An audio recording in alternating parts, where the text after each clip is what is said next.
I will now, I hate today. Well, in reality, I hate tomorrow, but starting off with a speech that I hate tomorrow doesn't sound as effective.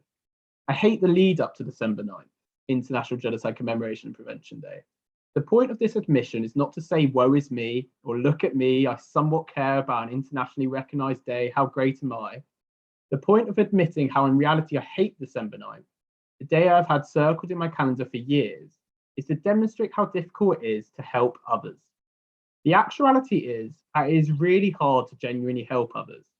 If our heart ached for each and every humanitarian suffering, our heart would completely break, leaving us no ability to help anyone. We just don't have the capacity to truly care for everyone as we care for ourselves. So where does this leave us?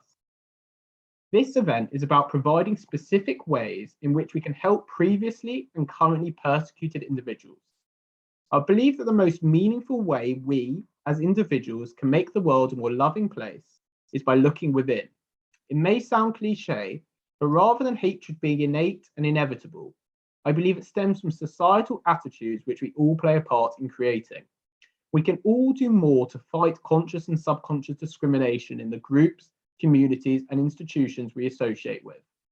I believe everyone in this room is against baseless hatred that leads to genocide. However, that isn't enough. More than just being against persecution, we need to act against all manifestations of persecution and hatred in our lives. Persecution does not just manifest out of thin air. It develops out of ignorance, fear, and insecurity. We have to know each other. Knowing is our greatest defense against hatred. It won't be news to many people that we live in an ever more polarized world. We are increasingly drawn to people, news, and evidence that backs up our preconceived ideas. We must fight this. We must fight division. Are we really that different from the individuals hurling deeply offensive discriminatory insults when we sit in our ivory towers, drowning ourselves in agreements, stroking the fire of ignorance, fear, insecurity, and ultimately division? I believe we all play a part in forming the foundations which manifest in fear and hatred or acceptance and love. We live in a society that reciprocally shapes and is shaped by us. Each and every one of our actions has a knock-on effect. Whilst our ignorance will not lead to those of us in this room starting or participating in genocide, it does form the foundations for others to persecute.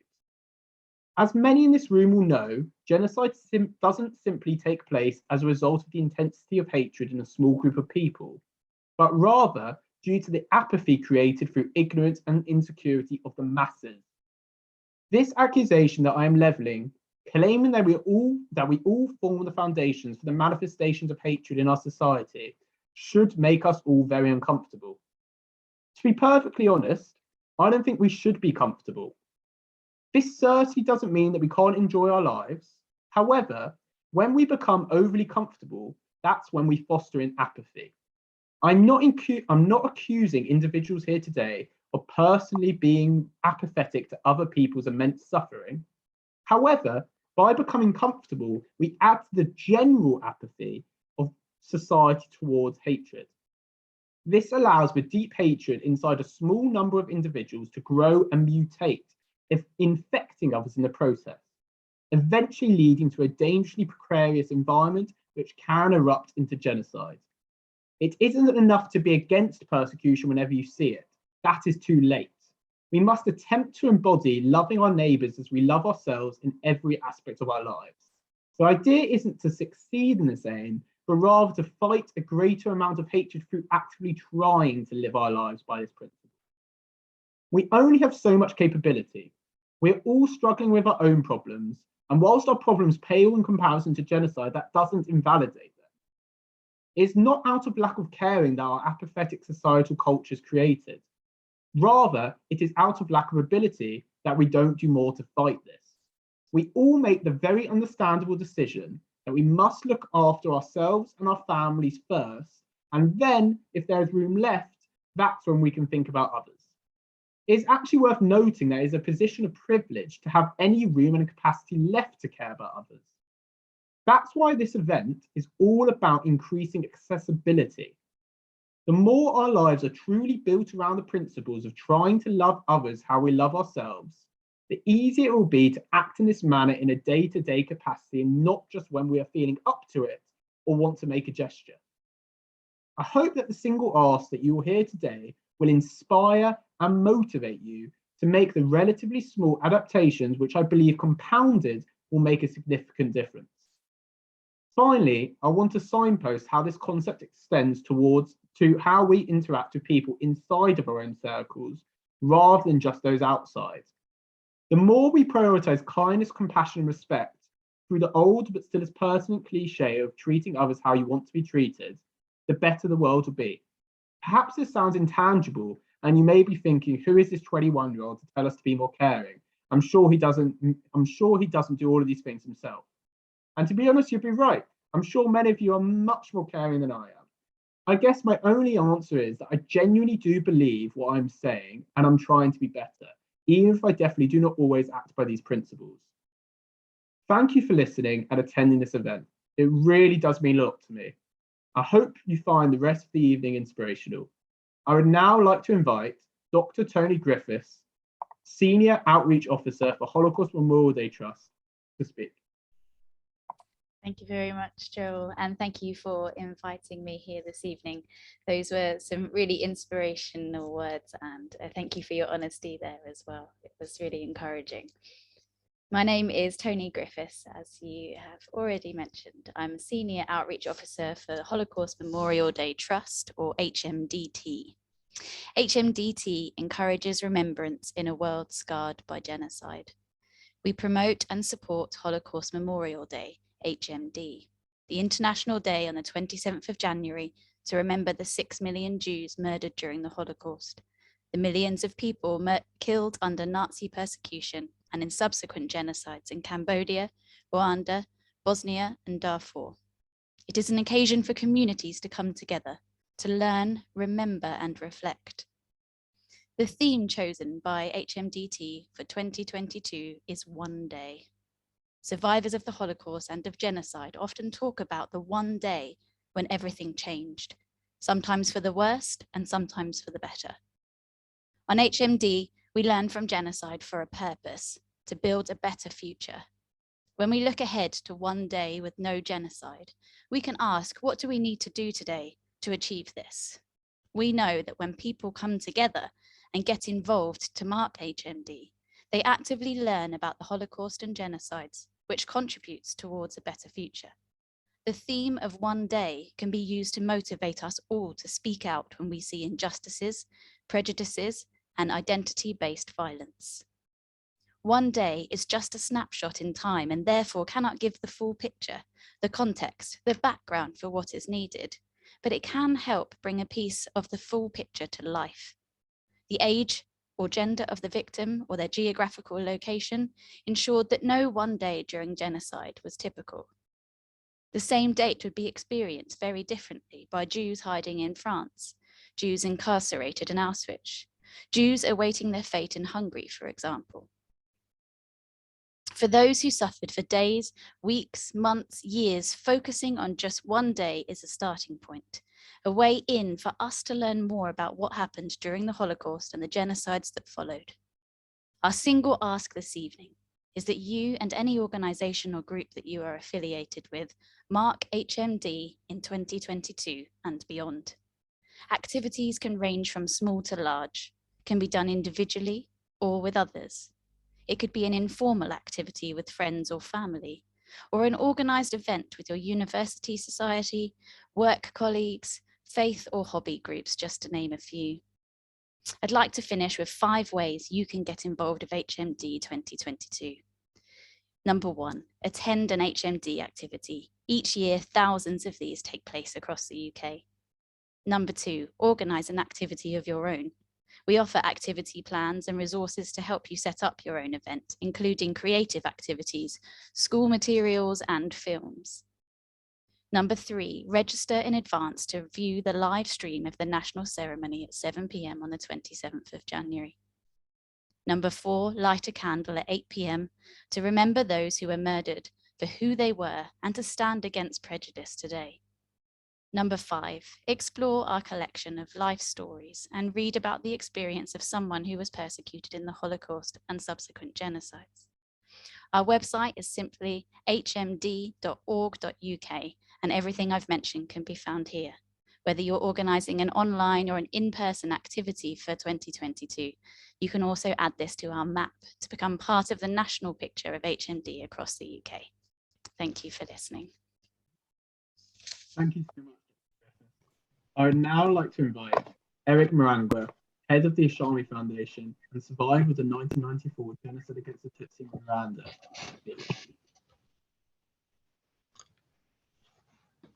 Thank you, Joel. Thank you, everyone, for joining us this evening.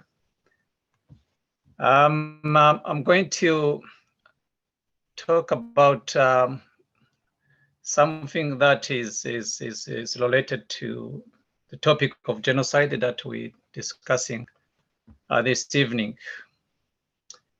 So, as many of you may know, genocide is such a complex topic to understand, learn, talk, or discuss, not only because of the issue of ignorance associated with the general understanding of this topic, but also due to the politics that goes hand in hand with the topic of genocide. This evening, I want to bring to your attention an important issue related to the genocide, which is yet to be understood or taken seriously enough by many people, including those who claim to be at the center of the fight against genocide causes. Genocide has 10 recognized stages. And among those stages, the last one is known to be denial. In recent years, we have been experiencing an increasing movement of individuals and organizations attempting to rewrite our sad and tragic past with a deliberate effort to manipulate the present and shape the future. These people, known as genocide deniers, are determined to deny the genocide against the Tutsi in favor of perpetrators. And their narratives should be qualified as a crime against humanity. Any attempt to invent or reshape the causes of genocide must be considered a distortion of history. It's historical negationism and must be stopped. Denying the Tutsi genocide is a mockery to the victims of the genocide and all Rwandans as a people, and indeed to the entire humanity. And it does not help prevent future, excuse me, it does not help prevent future genocide in Rwanda or anywhere else. Genocide against the Tutsi in Rwanda was a crime against humanity and it must be treated as such.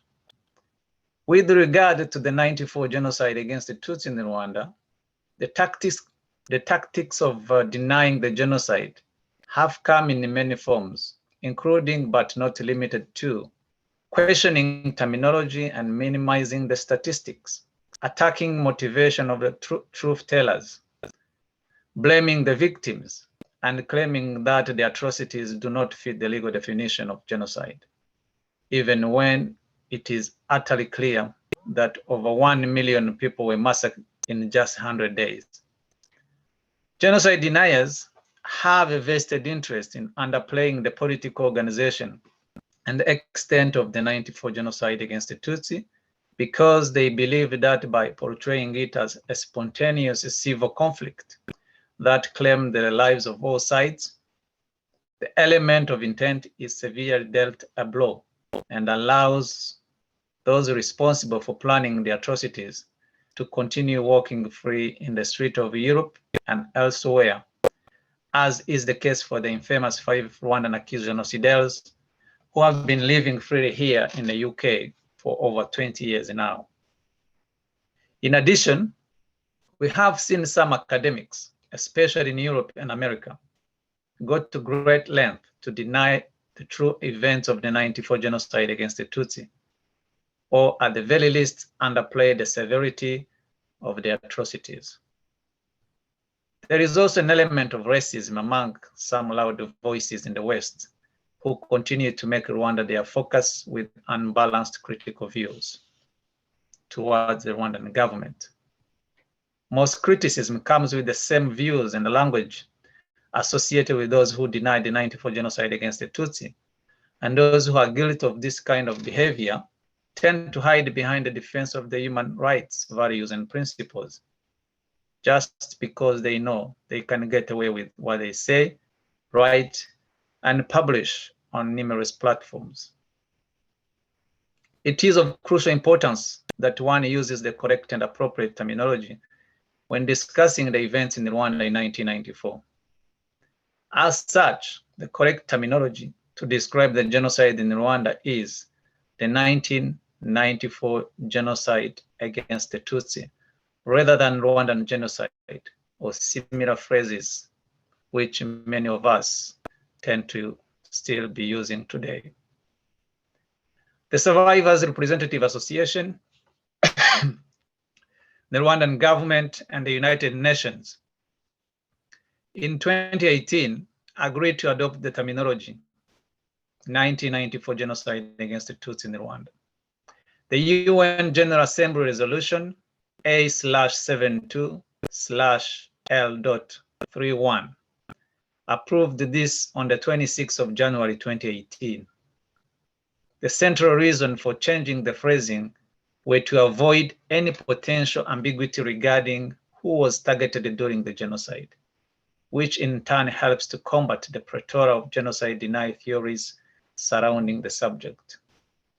However, many people, including media outlets and some institutions, have yet understood the needs and importance of using the correct wording. Some even categorically refuse to use the new adopted terminology. It is vital to ensure that the correct historical record is relayed when discussing the genocide. This is essential and ensures the survivors and the victims are commemorated and memorialized properly. We at Ashami Foundation believe that the correct wording and spreading of accurate information and figures is intrinsic, particularly regarding matters concerning the education and awareness of the genocide.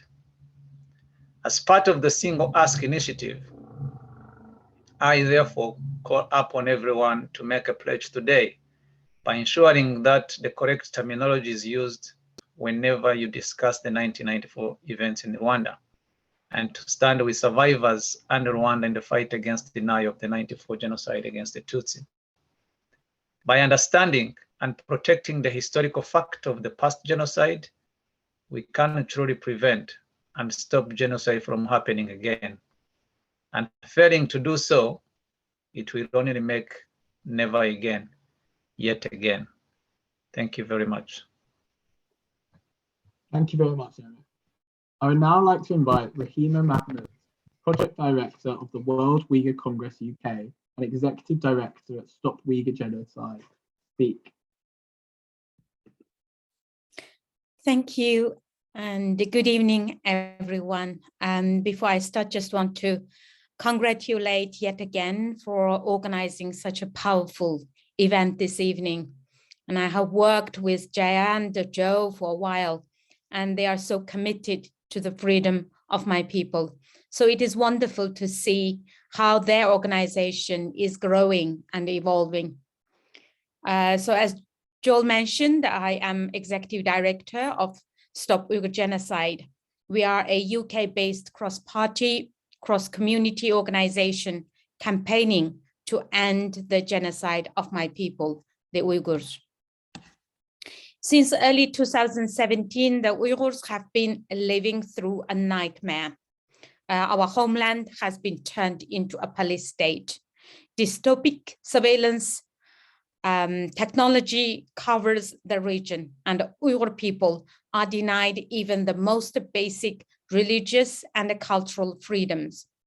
Around 3 million of my fellow Uyghurs have been detained in concentration camps, where they face the horrific hallmarks of genocide, forced labor, torture, and systematic rape. And yet this crisis has been met with Indifferenced by so many, corporations continue to profit from the products of Uyghur slave labor. Governments remain unwilling to stand up to China's economic might. And institutions, including universities here in the UK, have maintained funding and educational links with entities implicated in the surveillance and abuse of my people. And this brings me to my single ask. I would like the students present to join our Student for Uyghurs program and become an ambassador for the Uyghurs by spreading awareness on campus and challenging their universities' links to those involved in the Uyghur genocide. Jaya and Eve set up Students for Uyghurs last year, and since then, they have done excellent work in challenging the complicity of this country's academic institutions. It is outrageous that universities, places for freedom of speech and intellectual exchange should be linked to entities in China that have shaped some of the most repressive, restrictive, and brutal policies in the world today. Many students have already demanded more from their institutions. And I know that those challenging their professors and deans today will be challenging their employers and the political representatives in the future. So get in contact with our team. We would love to have you on board. Each of our speakers this evening tells a unique experience, but still you will find that jarring ring of familiarity in our stories. It is the common fear for the end of the community in which we feel at home. And the same indifference from nations that could have protected us, but chose not to. And the familiar echo of never again once the damage is done. But our stories are also marked by another common thread, the people that refuse to accept our suffering and instead fought for our human rights. By adopting some of these simple actions, you are joining tradition of people that spoke out when it was needed most. Thank you. Thank you very much, Rahima. I would now like to invite Sonia Miley and Maddie Crowther, who are the co-executive directors of Raging Peace, to speak. Thank you very much yet again, and thank you to our esteemed panelists and guests here. It's really an honor to be with such powerful company. So I'm Sonia, and my co-director is here too, Maddie Crowther, and we are from Waging Peace, a UK charity that has worked on Sudan and to support asylum seekers and refugees and the wider UK-based Sudanese community to build meaningful lives in the UK. And we've worked on Waging Peace since 2004. I'm Maddie, that Sonia spoke of. And it's worth saying that normally we'd use this kind of stage and this platform to speak about the genocide in Darfur. And in fact, we know many of you from doing that over many years, as Sonia said. And we kind of talk about Darfur in a historical context. So looking at the violence witnessed during the most intense years of that genocide in 2003 and 2004 and the rest of the 2000s. And that was a time when non-Arab or Black African groups were targeted by Arab militia who were nicknamed the Janjaweed, which translates roughly as the devils on horseback. They were armed and emboldened by the former dictator, Omar al-Bashir, to commit horrific atrocity crimes of civilians. And that include things like burning homes, poisoning wells and killing livestock, mass rape of women, mass killings. At a conservative estimate, and this is a figure that is wildly out of date and actually dates from 2006, but even at a conservative estimate, that saw 300,000 people lose their lives and over 2 million people who were displaced. But we know that the figures are way higher. And we also know that violence has never stopped. And so that's what we want to do today. We want to take the few minutes that we have to highlight that violence in Darfur and around Sudan has never stopped. In fact, as we speak, there is widespread violence in Darfur. The UN's latest figures show that those needing humanitarian assistance are now the highest they have been in the past decade. I mean, that's unbelievable, because many people have this frame of reference that Darfur is over. And driven by attacks on and marginalization of certain communities, there have been particularly terrible recent attacks in West Darfur in the Jebel Moon region, killing hundreds, in violence that those we speak to in the community reminds them of 2003 and 2004, literally saying, this is familiar, this is exactly what happened. And such violence is also seen in other regions of Sudan, we can't forget this, such as South Kordofan, Blue Nile, and Abyei.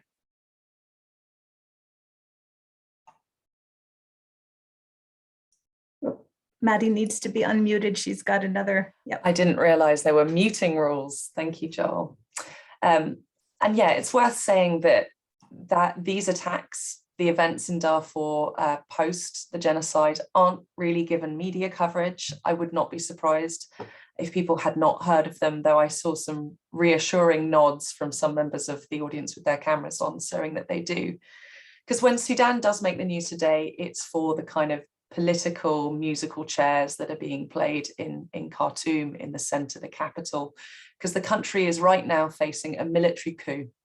And that scuppered any plans that we had, that the Sudanese people had for a democratic future for their country.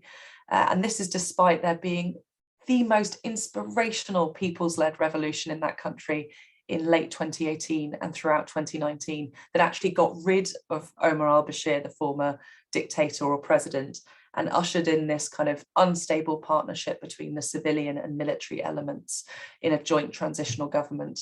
So Sudan right now is facing a future of totally undemocratic leadership by a military that is committing crimes in the Darfur, South Kordofan and Blue Nile regions that we don't have the time to speak to today, as well as killing protesters in the capital. And the world just isn't paying attention even to that, let alone the violence in Darfur. And so our single ask, we feel the single most important thing that we can ask you to do is to reach out to someone.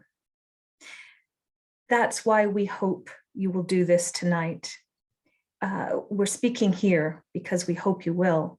We're now calling on citizens of the UK to literally, physically, emotionally, and with their full humanity, reach out to one Sudanese person or organization. They are your neighbors, they are your friends, colleagues, and they're within your immediate communities. And ask what you can do to help support them. Whether that's peacefully protest alongside them, because there are many, many protests organized this month and going forward in many cities around the UK. Offer a kind listening ear of emotional support. Remind them they are not alone in their struggle for freedom, peace, and justice. Invite them to meet for coffee or tea. Organize a walk in nature. This ask is about reaching out and engaging, human to human, similar to what Joel was talking about in his brilliant opening remarks, to help ease the burden of the brutal and violent dictatorship that they're facing right now. And our friends in the Sudanese community tell us they feel unheard and uncared for. And this human to human support is really what we believe will give them hope to keep their dreams alive. So how to do that? Just because I wonder if some of you are sat there going, that sounds great, but how? Well, it's as simple as visiting a refugee support organization in your local area, or a church that might have programs for refugees, or to look up Sudanese community organization online. Believe it or not, these exist throughout the UK. You can also get in touch with us if you would like to be placed in touch with someone. We just strongly believe that now is not just the time for writing letters and for advocacy, which is absolutely happening, but as Sonia said, for calling on our shared humanity to assure Sudanese that they're not only welcome in the UK, which is their new home, but that we are willing to take action through solidarity, through human-to-human solidarity. And I think it's more essential than ever that people understand the struggles that Sudanese have endured over the last 30 years of dictatorial rule, genocide, and crimes against humanity. Thank you very much, Sonia and Matthew. I'd now like to invite Anita Palmer, head of the Lessons for Auschwitz Initiative, Holocaust Educational Trust, to speak. Thank you, Joel. Good evening, everyone. As Joel said, my name is Anita Palmer, and I'm the head of the Lessons from Auschwitz project at the Holocaust Educational Trust. I want to thank yet again for organising this evening's event to mark International Prevention Day. In a world where prejudice, hatred and intolerance continue to exist, with genocide being the most extreme example, I personally find it very important and empowering to be here this evening alongside colleagues from others from across the sector to mark this day. I want to start by speaking about our work at the Holocaust Educational Trust. At the heart of everything that the Trust does is education. We know that knowledge and understanding is key, but unfortunately, we know that myths and misconceptions are everywhere. We on this panel are all here to raise awareness and to educate. Our mission at the Trust is simple: to ensure that everyone everywhere knows about the dark history of the Holocaust, the state-sponsored murder of 6 million Jewish men, women and children during the Second World War. 6 million Jews were murdered during the Holocaust by starvation, by bullets and by gas. Entire towns, communities and villages were wiped out, with no one left to mourn. The Holocaust Educational Trust was established over 30 years ago, and our mission remains as crucial now as it was then. Holocaust survivors are at the heart of what we do, and our nationwide outreach program enables over 100,000 people a year to hear from a survivor. We train teachers, we provide resources to use in schools, and through programs such as our Lessons from Auschwitz project, we take young people to the sites where the atrocities took place to help them learn more. And these young people go on to become our ambassadors, the next generation committed to passing on the truth of the Holocaust. And I'm incredibly proud that yet again was founded by a group of inspirational Holocaust Educational Trust ambassadors, a real testament to the power of young people to make change and make a positive difference. At the Holocaust Educational Trust, we want everyone everywhere to know what happened. So as well as with schools, colleges and universities, we also work with football clubs, members of parliament and other civil society institutions to raise awareness of this defining episode in our history. Our work takes place all year round. And of course, due to the pandemic, we've had to adapt our programme of work. We engage with students and teachers online, and our survivors are now sharing their testimony on Zoom and through Teams, mastering technology far better than I can. Wherever and however young people are learning about the Holocaust, we are at the forefront, offering new ways to engage with this, the most challenging of subjects. We know the role and power education has in creating a fairer, more tolerable society, and through our work, we will ensure that young people know just where hatred and prejudice can ultimately lead.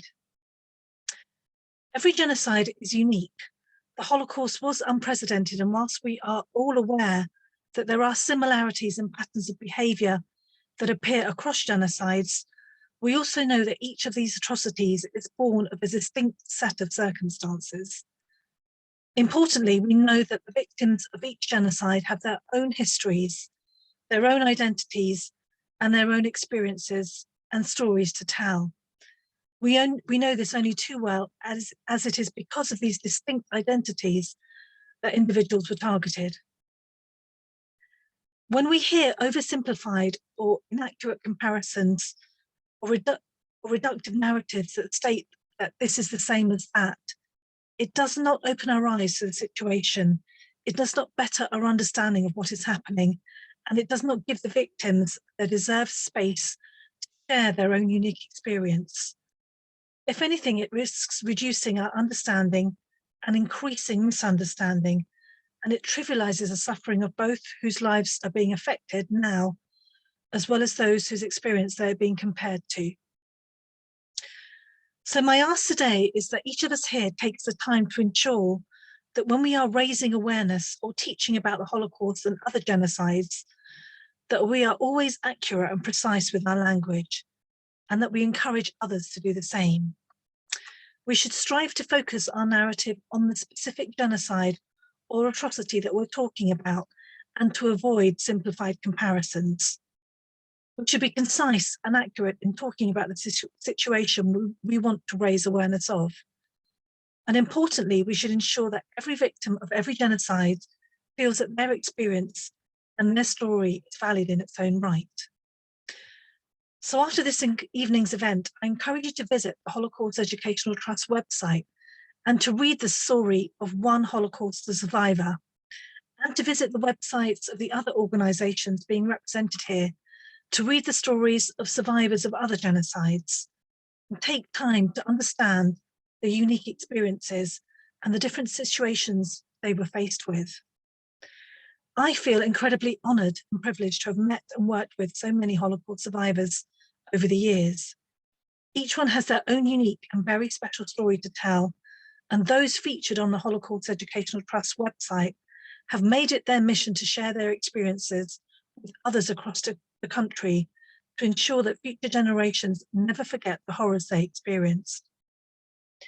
Survivors such as Ziggy Schipper, who as a child, when he was just 12, as a result of the Holocaust, was forced to work in a metal factory in the Łódź ghetto in Poland, as opposed to going to school at the age of 12. Or Janine Weber, who managed to survive the Holocaust by living in fear, by living in hiding in an attic. Or Kitty Hart Moxon, who incredibly survived over 2 years working as an inmate at Auschwitz-Birkenau. Or Marla Tribich, who shares her experience of surviving concentration camps such as Ravensbrück and Bergen-Belsen, and who speaks of how the Holocaust tore apart and destroyed her family, with only Marla and her brother Ben being the sole survivors of their family. All truly brave and inspirational individuals who not only survive, but go on even today to continue to share their stories. So please, after today, I ask you to continue learning and in turn to share these stories too. Thank you.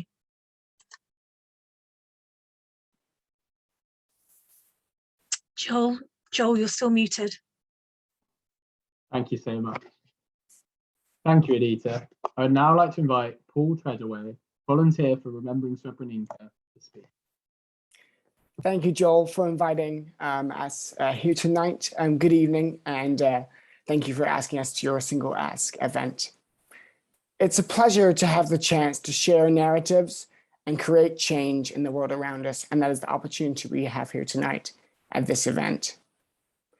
At Remembering Srebrenica, our mission is to ensure that the genocide that took place at Srebrenica in Bosnia-Herzegovina in July 1995, where more than 8,000 innocent Bosnian Muslim men and boys were murdered, is never forgotten. It is both a vital piece of our collective history and a stark reminder of the lessons we must take from humanity's darkest hours. Our theme at Remembering Srebrenica over the last 12 months has been rebuilding lives, focusing on the more than 2 million people displaced as a result of genocide and ethnic cleansing amidst the collapse of the former Yugoslavia more than a quarter of a century ago. We think it's key to emphasize that the impact of genocide is felt not only in commemoration and memory, but in survivors' lives today. We have to give survivors the platform to share their stories, allowing us to learn how to build impactful and sustainable communities going forward. Those displaced also help us recognize that the Srebrenica genocide is not simply a historical event. It is an ongoing process of justice, healing, and reconciliation. Events such as this give me hope that we as a local, national, and indeed global community can learn from and listen to one another. Alongside this optimism, however, action is needed. If we are to maintain tolerant and positive societies, we have to use more than our words, for this state of affairs is a fragile one. Currently, this is sadly true for the people of Bosnia-Herzegovina, where after the turmoil and pain of much of the last 3 decades, ethnic tension has increased in recent months, once again. Federal institutions set up in Bosnia-Herzegovina as a result of the 1995 Dayton Agreement that ended the war have been compromised and weakened, threatened by pronouncements of separatist sentiment that echo the years and indeed the months that led to the genocide and ethnic cleansing of Srebrenica itself. It is crucial, therefore, that we are aware of the fragility of the community settlements in Bosnia, where the same exacerbated and emotional rhetoric that we had all wished was history has proven to be resurgent. Citizens in Bosnia-Herzegovina have not been afforded the luxuries of a dependable political system and strong civic institutions, with many communities still divided and mutual understanding and trust still tragically scarce. The current crisis in Bosnia-Herzegovina makes our work all the more personal and frankly urgent as an organization, but we need as many of you as we can to achieve our goal of a more peaceful, tolerant, and cohesive future for all. It is this ongoing process that marks the harrowing genocide at Srebrenica in 1995, and that continues to honor the lives taken away and the survivors' memories that remain. Our single ask tonight is this: to ensure that the international community prevents another conflict in Bosnia, which is currently facing its biggest crisis since the end of the war in 1995. This can be achieved by those present continuing to raise awareness of the atrocities which were committed in 1995, the greatest such in European soil since the Second World War, to not only guarantee that we never forget, but also to combat the pernicious effects of genocide denial, which are now prevalent, warning others about the tragic consequences that can ensue if hatred, prejudice, and intolerance are allowed to flourish. Thank you very much. Thank you very much, Paul. I'd now like to invite Rowena Kase, who works for the Tigray Youth Network. Thank you. My name is Rowena Kasai, and I'm here representing Tigray Youth Network. I'd like to begin by extending my thanks to the team at Yet Again for offering this space to speak about the plight of the Tigrayan people, and for allowing us, those of us invited, to share our concerns and our shared goal. So Tigray Youth Network is a diaspora group based in the UK. We were established in response to the locust outbreak that devastated Tigray, the northern region of Ethiopia, in August 2020. However, since November of last year, the focus has shifted towards the ongoing war taking place in the region. And we've been campaigning for an end to the war waged on the Tigrayan people since then. The region has faced relentless artillery strikes, massacres, rampant cases of sexual violence, and looting of religious and historical institutions. At present, it has been over a year since war was waged on the Tigrayan people. What was initially framed as a law enforcement operation by Prime Minister Abiy Ahmed Ali is, by all accounts, a genocidal war waged under a state-sanctioned communications blackout. The war has resulted in an unimaginable humanitarian crisis, with the most recent UN OCHA reports noting that 5.2 million Tigrayans are in need of urgent food assistance, and a further 63,110 are now seeking refuge in neighboring Sudan. The war on Tigray has had catastrophic consequences for the Tigrayan people. 6 million people are in need of emergency food, more than 400,000 are experiencing famine, and hundreds have already died of hunger-related issues. 2.2 million people are internally displaced. More than 75% of domestic animals in the region have been killed by invading Ethiopian, Amhara, and Eritrean forces to ensure Tigray's traditional farmers would not have oxen to plough for years to come. So this would affect the region and the people for generations to come. More than 75% of health facilities and most schools in Tigray have been looted or destroyed. A further 1.2 million Tigrayans have been ethnically cleansed from Western Tigray, and the Irob minority, located in the east of the region, is still under the illegal occupation of Eritrean defense forces. Tigray is still currently under a complete economic blockade and military siege, and access to humanitarian assistance has been deliberately closed in order to starve the people and subjugate Tigray. In addition to this, Tigrayans have been and are being subjected to systemic attacks, ranging from violence inside the region to ethnic profiling in other parts of the country. There's been an alarming rise in prejudice and abuse from authorities, and ethnic harassment is on the rise. Tigrayans residing in the country's capital, Addis Ababa, and elsewhere have been treated like criminal suspects and exposed to different types of discrimination, harassment, and abuse by government authorities. The Guardian recently reported that 30,000 ethnic Tigrayans have been unlawfully detained in the capital of Ethiopia.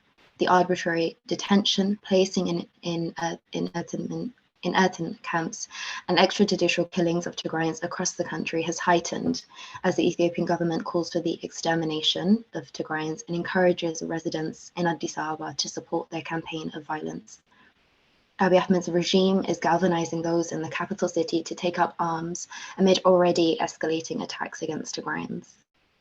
To end, my single ask today is for those inviting and watching for this event is to follow Tigray Youth Network on Instagram, Twitter, and to visit our website, tigrayyouth.network.org, for more information on the genocidal war, a step-by-step guide to raising awareness, and ways to ensure that the plight of the Tigrayan people is heard.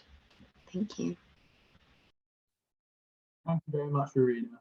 Finally, I'd like to invite Dr. James Smith, founder and CEO of the YAxS4U Trust.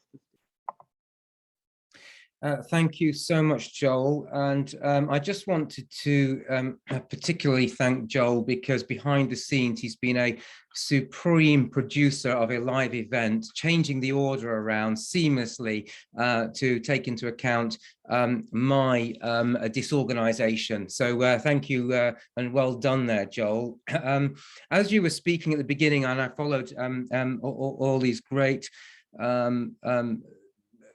descriptions and requests, and I was struck at the beginning by something you said, Joel, about how we should know ourselves better, and it reminded me of a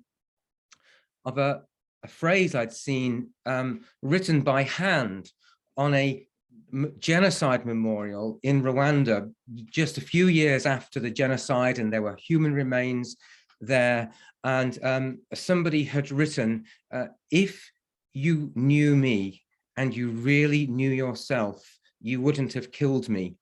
And it was this reflection of a survivor. So, you know, soon after the horrendous genocide against the Tutsi that we heard about from Eric, and that's become part of the aim of the YAxS Trust, is to help us to reflect on how well we know ourselves and how well we know others.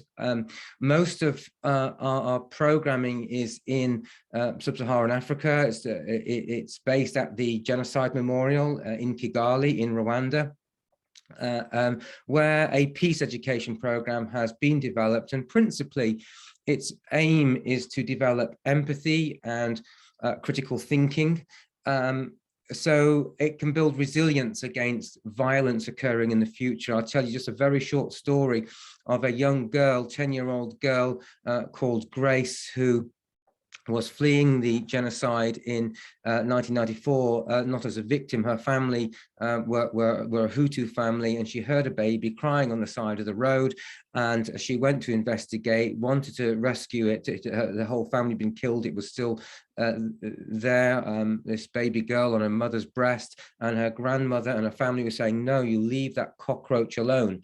This is the term that was used for Tutsis, because they were being dehumanized, but it was also that and treated as vermin, but also the grandparents mother was worried that rescuing this little Tutsi baby would endanger their family as well. So a 10-year-old girl has to decide, what does she do? Does she rescue the baby? Does she leave it? And in the end, she took it upon herself to carry the baby to then Zaire, Democratic Republic of Congo. They've grown up together. She's had to risk her life and was really showing incredible empathy and independent thinking. And so this is one of the stories that are told through the peace education programs in Aegis. And this is now being applied in other countries at risk of atrocities in the region as well, where Rwandan educators are now working in countries in the region to try and build that resilience against violence. But coming back to the focus of today and the single ask, and I think it's been a great idea of Joel and Yet Again UK to get us to think collectively about one thing that we could do. And my single request to you is that you join up to the all-party parliamentary group on genocide prevention. You might say, well, I'm not a member of parliament or member of the House of Lords. How does that work? But you're being encouraged by the members of the all-party parliamentary group to join, because those that when I say join as a member, you can't join as a member because it's there for members of parliament and the House of Lords, but there as a supporter and as a friend, you will, by signing up, get information about, first of all, when there are meetings online or even in Parliament when the pandemic's over, that you might be able to join and learn about events and current crises, but also it's a voice whereby it's a place where you can understand how important it is for each of us to tell our members of parliament how much we care about things that are going on in the world. If you nudge and write and email and pester your MPs, they turn up to these meetings. You know, when they turn up to their meetings, they feel a little bit more informed themselves, are more likely to ask questions in the House of Commons or the House of Lords about a particular issue of threatened atrocities. And in so doing, it helps to bring the government to account. It keeps ministers on their toes because they then have to be informed by civil servants about what a government's response could be. Does it completely change policy? No, but it's a way of bringing voices in to Parliament to at least try and influence. And actually, everybody that's just spoken before me, organisations in one way or another have been involved in the parliamentary group on genocide prevention. Some of you are involved in other parliamentary groups as well, but the whole idea is that we work together, work collectively, cooperate, it's a really great forum to be involved in. And thank you, by the way, to those of you from Waging Peace and the Ashami Foundation and Remembering Srebrenica, who just in recent months have been advising and supporting in different ways the parliamentary group. So just want to you take this opportunity to thank you for that also. So that's what I would do. I'm not sure whether you can share the link, but if you can't share it, well, there we go. Thank you, Joel. Oh, right. Okay, that's not quite what we want. Ah, there we go. Yep. So if you go to this, you can see the URL there. It's appg.aegistrust.org. If you make a comment on, make a note of that, then you'll be able to go to this page, register your support, mention whether you're an NGO or a student, and then you'll be able to get updates about what the parliamentary group are doing and when, and help to feed your voice into our parliamentary system. So thank you. That's just my one ask today. Thank you very much, James. And thank you to all of our speakers who have taken the time to come and inform us today. All of the single asks that you just heard are available in a brochure that our amazing publications team has spent a long time creating. So I'd really encourage you all to have a look on the Yet Again website. It's easy to find it, Yet Again UK in Google. And the brochure will be right up there. You'll be able to see it. And it contains all the single asks, information about the different organizations. Really encourage everyone to have a look at that. I would now like to open the floor up to the Q&A section, which we've already had some questions put in, and I am basically going to ask the first questions, direct them towards certain panelists. And due to the time, I really do have to insist on concise answers, if that's okay, of around a minute or so, and that would be amazing, and we can get through further questions as well. So the first question is going to be, and it's a lovely broad question, what is the main lesson from the Holocaust, and importantly, has it been learned? So I'm just going to start with Dr. Tony Griffiths to answer that, please, around a minute, and then I'm going to move on to Anita Palmer.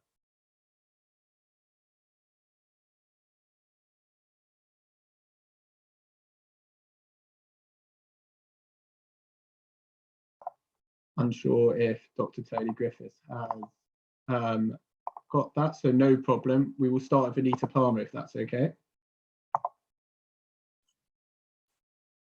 Hi, Joel. Thank you very much for sharing the question, and thank you to the person who put the question out there.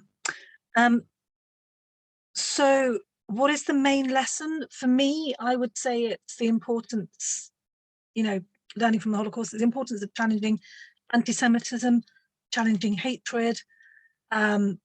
Ultimately, it's that led to the Holocaust. Have we learned the lesson? Ultimately, yes and no. I think, in my sort of talk, I sort of said that Yet Again had been founded by young people who, learned about the Holocaust, went on lessons from Auschwitz, have set up this, great organization. It's very inspirational. This event this evening is great, very inspirational. So yes, there is good stuff happening, but there's more that needs to be done. Sadly, the end of the Holocaust did not mean the end of anti-Semitism. It did not mean the end of racism. So there's work that's being done, but there's still work, sadly, that still needs to continue to happen, and hence this event, and hence Genocide Commemoration Day tomorrow. Thank you, Anita. We'll try one more time with Dr. Griffiths if mute button is working. Is that perfect? working? There you go. Yeah. So sorry. Thank you, and thanks for stepping in there, Anita. Yeah, just essentially to echo Anita's thoughts there are many lessons that have come out of the Holocaust, and some have been learnt from, and some we continue to struggle with. And I think one of the main things that comes to my mind when I think about that question is that the Holocaust is an opportunity to remind ourselves that there are people that are seeking to come to the UK today, and that they are human beings, many of whom are fleeing genocide and conflict and persecution and victimization based primarily on their identity and who they are. And so we can continue to learn from that today in our responses to crises that are ongoing. And people particularly that are fleeing those events and coming to the UK. Thank you very much. Going to move on to our second question, which is also a super important topic that's really prevalent in the field at the moment.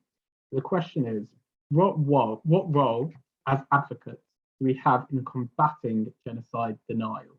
I'll just repeat that. It's what role as advocates do we have in combating genocide denial? And I'm going to start with Eric Morango, please, to answer that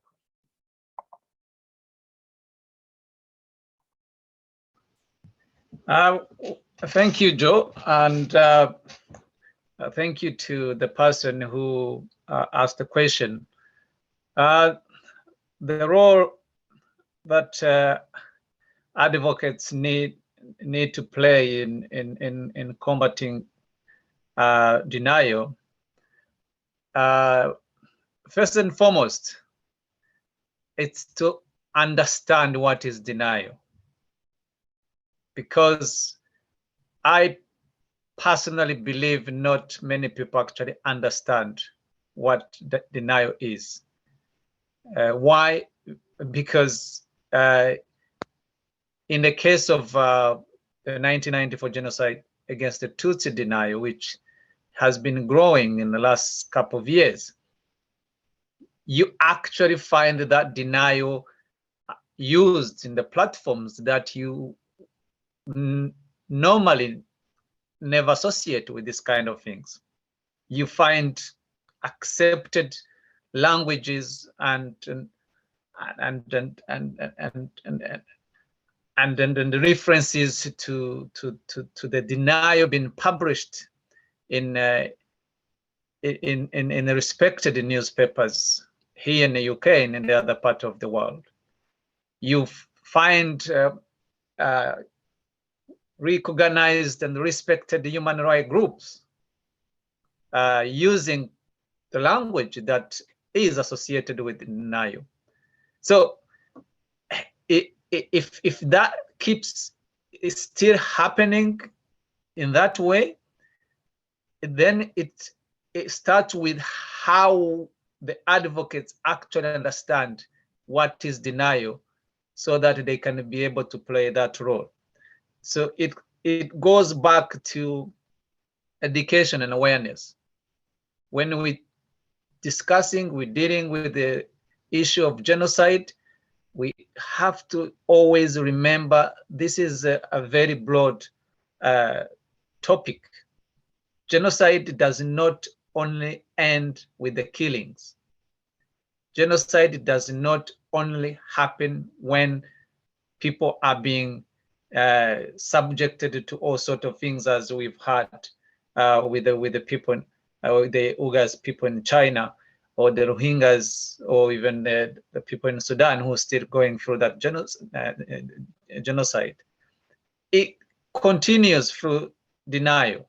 So we really need to understand that. If we can understand that, we can understand the difference between the language used to distort and deny the historical fact. Then we might be able to play an important role of educating the rest of the world, the rest of the society to play that part of challenging denial. But education for me is the key. Thank you so much. I'd love to pose the same question to Paul Treadaway as well. Cheers. Thank you, Joel. I think I just start off by saying I completely agree with Eric. I think education is so fundamental to our future efforts to combat genocide and to combat ethnic cleansing and hatred in our communities and across our nations and across our international community as a whole. I, as someone who's worked in education myself, am still disappointed and angered by the lack of diversity, particularly in our historical and social education that we're giving our young people. It's not diverse enough, and it's not addressing those real issues which are so key to forming young minds going out there into the world and going out there to form relationships with each other and to build institutions and to build communities. And I think one of the ways we can really combat that is by teaching children hard lessons early on in terms of exposing them to historical case studies such as the genocide against the Tutsi in Rwanda, such as the genocide against particularly the Bosniak community in Bosnia-Herzegovina during the war in the 1990s, particularly current case studies obviously against the Tigray in Ethiopia and against the Uyghur community in China. I think it's so fundamental we teach children about the fact that genocide is an ongoing process, both in the sense that it is a continuing process of reconciliation and of pain and of progress for so many survivors and those who've experienced it in the past, but also for those who are still experiencing it currently. And we need to make that part of our syllabuses at a much earlier level than I feel is currently the case, and to be really making those modern but also historical case studies visible in our communities so that people are not allowed to forget genocide. It's right there in front of them, and therefore it is a lesson which is constantly apparent and therefore important and central to their education going forward. Thank you very much for that, Paul. On to the next question. Do you believe that the UK is doing enough to prevent genocide? Very clear question, I appreciate that. We're going to start off with Dr. James Smith, and then we're going to move on to Maddie Crowther and Sonia Miley.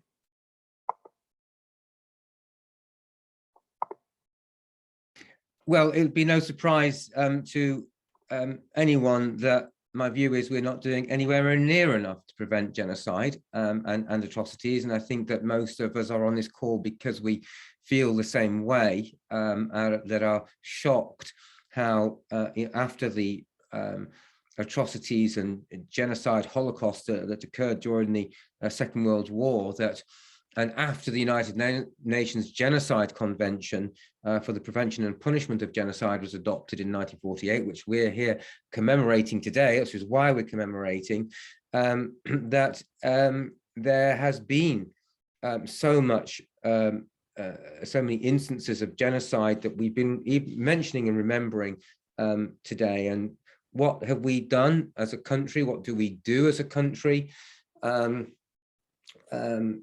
Or what could we do more? There's a question just asked in Parliament by Fleur Anderson, the chair of the All-Party Parliamentary Group on Genocide Prevention, regarding the development of an atrocity prevention framework. This is what the request was from the floor, and the minister's response was, well, we don't really need that. We've got everything else. We've already got the right structures and the right policies in place. Well, if they have the right structures and policies in place, why can't we have any sensible policy where we can, with some level of confidence, say that, well, what we're doing for the situation in Ethiopia and for the Tigrayans today is helping to protect them. How can we not, what can we say that the UK is doing specifically, or how our policies are helping to prevent ongoing violence we heard about in Darfur, or the situation of the Rohingya and the Uyghur, and so it goes on. So absolutely not, we don't, and sadly the will to even create this framework or this lens within government.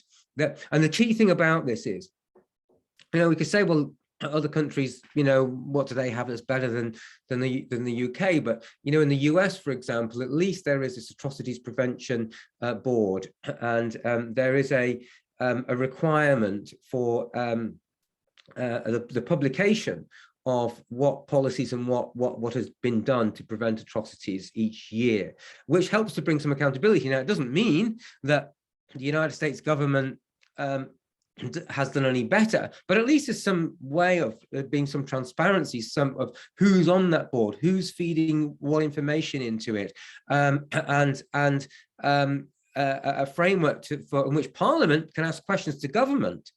And say, well, why hasn't X been done? So this doesn't exist, and you can feel the resistance of the government in creating that kind of framework, or that kind of equivalent to the states. Why? Because it will create more accountability for what the government isn't doing at the moment. And I think we as advocates should be pressing for that to happen, because it will really, it won't change overnight, but it just ratchets up a little bit in terms of keeping the government sharp on these important issues.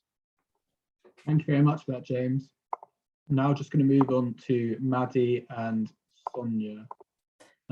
Yeah, no, I'm happy to speak to this. I agree with everything James has just said. You put it beautifully, and I think obviously sitting here and having said that a conflict that everyone wanted to have gone away actually has never really gone away, and we've just turned the other way. I obviously can't sit here and say that we are doing enough. I don't think we are, and I don't want to be so bold as to suggest there might be a whole other stage, the 11 stages of genocide now, but I often see there's a kind of atrocity or a genocide like deprioritization. It's never fun to look at the legacy of atrocity crimes for governments. I mean, it's not fun for us, but it's definitely what we have put our life's passion into. But for politicians, it's just not a vote winner. It's not something that gets a lot of people going. And it's also not something that, when we saw in Sudan, there was this new transitional government dealing with the legacy of the crimes that were committed in Darfur was not put at the top of the agenda. Justice and accountability was not put at the top of the agenda. And atrocities were ignored where they were continuing in some of the regions outside of the capital, Khartoum. And that just meant they were continuing and they kept going on. And it was never anyone's priority to actually deal sensibly with the legacy of violence from the past and look seriously when there were rising indicators of atrocity crimes still going on. And, you know, that's kind of how I see the cycle repeating itself. It's always easy for this to drop to the bottom of somebody's to-do list. And so I agree with James that it would help to know whose to-do list things are on and be able to scrutinize and say, what are you doing? You're not doing enough. So yeah, I mean, I'm not going to be so bold as to suggest another stage, but that is a form of denialism to me, is to say, yes, we'll get to those crimes that happened, but that's not the priority. The priority is economic stabilization or COVID, and the list goes on. Thank you very much, Maddie. Sonia, do you want to add anything in that, please? I think James and Maddie have covered it really extensively. I wanted to kind of answer but circle back to the previous question, if you'll indulge me for just a moment, because I think at the root of humanity is a lot of what James and you, Joel, were talking about, and that is we have to look at ourselves. We have to really be taught and teach generations about their inner landscapes of themselves, including looking at trauma and how trauma has really informed our individual selves, our families, our communities, our societies, and take seriously what trauma actually does and how it impacts. I think education awareness is absolutely crucial, as Eric said, and also Paul, but literally the changes at their root must be from that individual, very personal level, to be able to know thyself, really, with whether that is going to change the course of advocacy, or even our politicians or those leaders who are making decisions. You know, we can keep coming at, you know, in the sector, we can keep coming at this with the policy papers and the briefs and the atrocity prevention strategies, which are all absolute. I'm not discounting any one of those, but what is the common denominator that is missing from humanity that allows yet again to be present? And it seems to me it really does lie within the individual, and somehow we need to create collectively more space to look at that and to teach on this, to raise awareness and support for. Thank you so much for that, Sonia. Moving on, another really interesting question we have is, how can we avoid dehumanizing victims? And I think I'd like to add that and just saying, as we know, dehumanization doesn't just come from extreme dehumanization. It can come from othering and, you know, distant others. So I'd also, on the flip side, be interested in understanding how can we promote humanity, and that is another way that question could be asked. And I'm going to start off with Arina Kashai to answer that question. Thank you. I think that's a great question.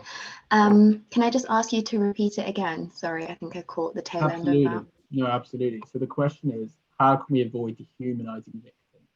And I'm just interested in how that works in our capacity, where it's not the extreme form of dehumanization, but more the othering of the distant people. Yeah.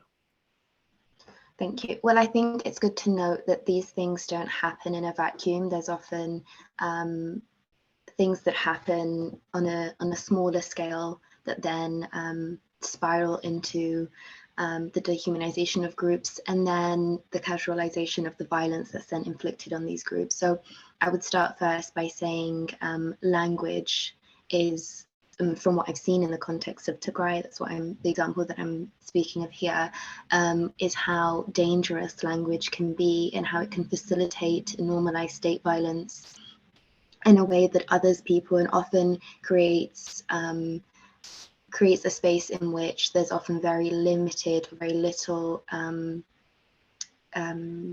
to condemn these acts against a minority group or the group that's being othered in question. So I would say by starting off with language that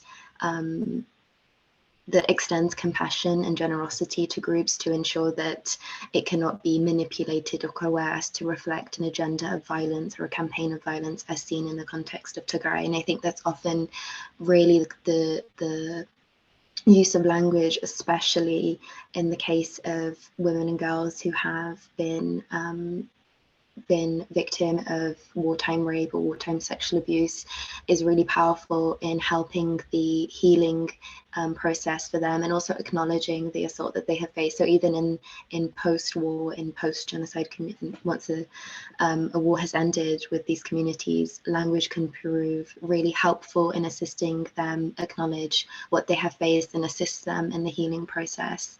So my big takeaway would be the importance of language and extending understanding and compassion to oftentimes a brutalized population.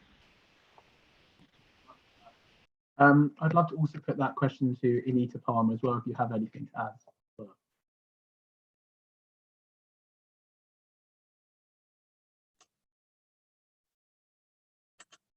Thanks, Joel, and thank you, Rowena, as well. I agree with what Rowena's saying. I think language is really important when we're talking about,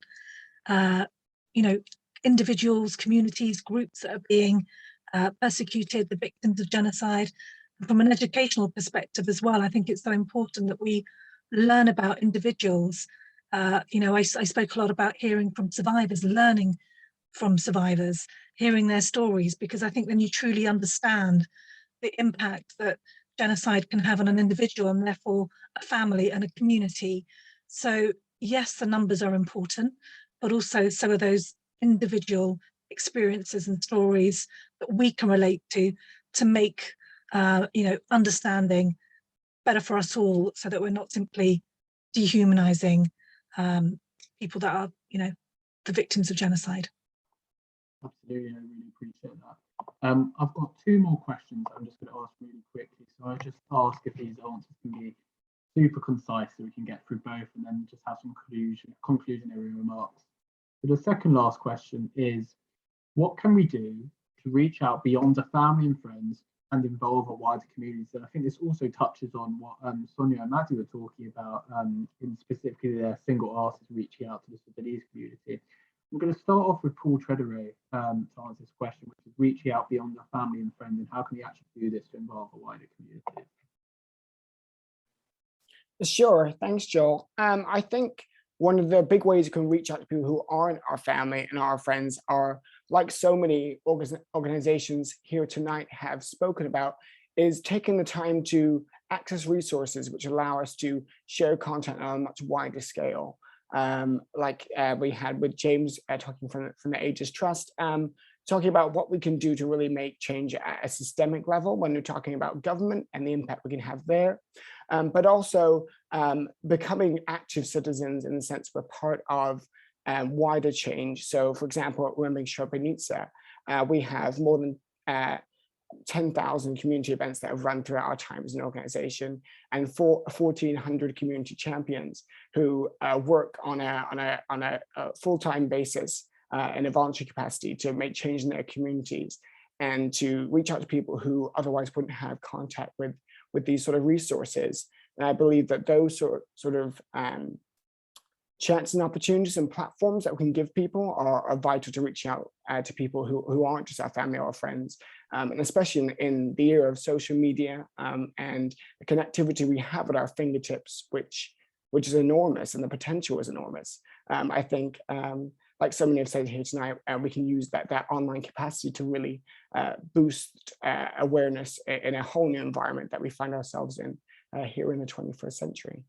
Thank you very much for that, Paul. I'd just like to put that question to Tony Griffiths as well, please. Absolutely, I totally agree with everything that Paul was saying there.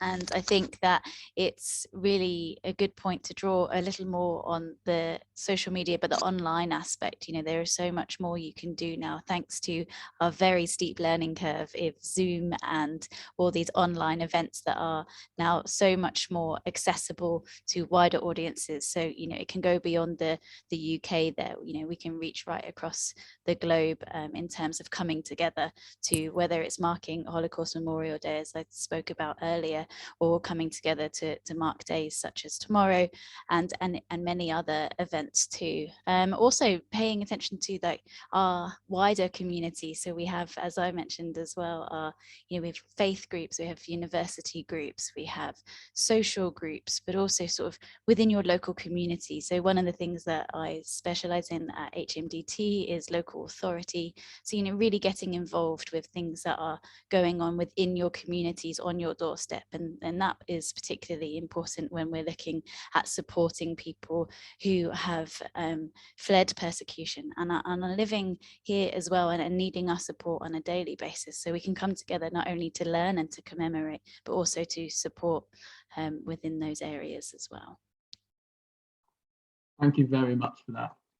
My final question would have been directed towards Rahima Mahmoud, who unfortunately had to leave us early with some urgent work. But I'm going to put the question towards Jaya Pathak, who is one of the co-executive directors of Yet Again and has done lots of work with Stop Uyghur Genocide and the Students for Uyghurs campaign.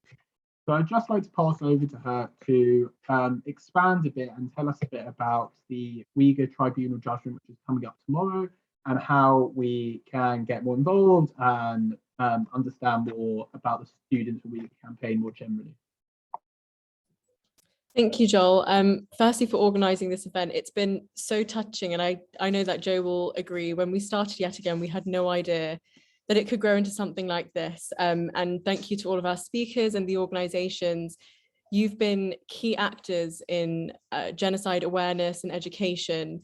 And we really admire the work that you do, and we want to keep supporting your work as much as possible. Sadly, Rahima had to leave early because she's doing some work on the Uyghur Tribunal, which I'll mention in a second.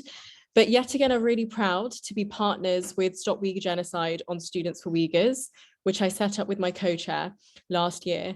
We have over 100 ambassadors from 25 universities in the UK, and they played a key role in the Genocide Amendment campaign for the Uyghur Genocide, but also in other campaigns that we've held. And really what I would like to emphasize is the role that young people can play and how others can get involved. We're now scaling up, and I think it's really important that we connect to as many young people as possible and as many allies who want to support Students for Uyghurs. In particular, one thing that we really have to work hard on investigating is the links between our academic institutions and the Uyghur genocide, because they exist, we know they exist, we just don't know to what extent yet. And we're still learning so much because there's so much we do not know. In particular, we've made great strides. Sheldon Stone, who's on this call here, who works at the Stop Uyghur Genocide, did some brilliant work with the British Medical Association, who put out a statement in concern of the Uyghur genocide and the medical perpetration of the Uyghur genocide. And I know Rahima mentioned forced sterilization, forced abortion, really scary things to think that our academic institutions could have links to. So what we're looking to do is to expand and to scale up. We're looking for more ambassadors from different universities. We're looking for more academics, more researchers, and just really anybody who wants to support the student network and growing. So please spread the word, please pass that information on to people. If they would like to get involved, they can get in contact with us at Yet Again, with Rahima, Isabella, Sheldon at Stop Uyghur Genocide. And I just want to emphasize that tomorrow, the Uyghur Tribunal judgment comes out. So please keep an eye out on that. We'll be updating our social media as well. That's going to be very important. Whether it's crimes against humanity or crimes against humanity and genocide, the UK government must act. And this is, we're hoping, will force their hand a little bit more. So just wanted to make that clear, so you can spread the word about the student wing, that we're growing. We're so proud of everything that these young people have achieved. And I know we're young as well. I think Joe and I are slightly on the upper end of the scale now, but young people have been pivotal to all the things that we've achieved for the Uyghur people. And I know for so many other organizations, you know, we're HET ambassadors ourselves. So I just want to keep supporting young people, and please point people in our direction as well. Thank you so much. Sonia, I see the heart. Thank you.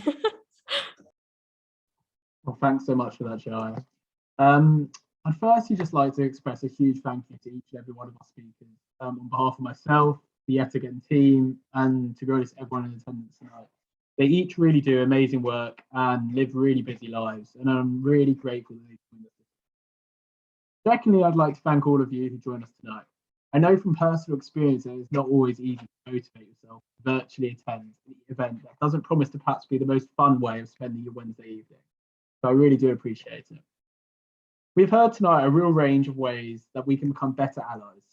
I would encourage you to break this list down, and if you feel motivated and inspired to do something, go through this list, which you can find through the brochure on our website, and really think about how you can take action on each of the asks.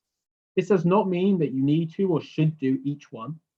Some will be simple to accomplish, whilst others will take more of a committed and considered approach. I'd really just encourage you to choose something, or hopefully a range of things, that you heard tonight and make some small incremental changes in your lives that will make you better allies. There's none of us really that are immune from needing to become better and needing to do more for the community. And I hope each and every one of us will really take it upon ourselves, speakers, old, young alike. I know I definitely will be. We at Yet Again are a new organisation and therefore very eager to get in touch with as many people as possible. If you have gained value from the event tonight and would like to follow our work or even join us in any capacity, please do get in touch through our socials or through the website. Lastly, thank you everyone for coming together tonight. Please do get in touch if you have any questions or comments to me or any of the other speakers. I hope you found the event valuable and I hope you have a great rest of the evening. Thank you so much.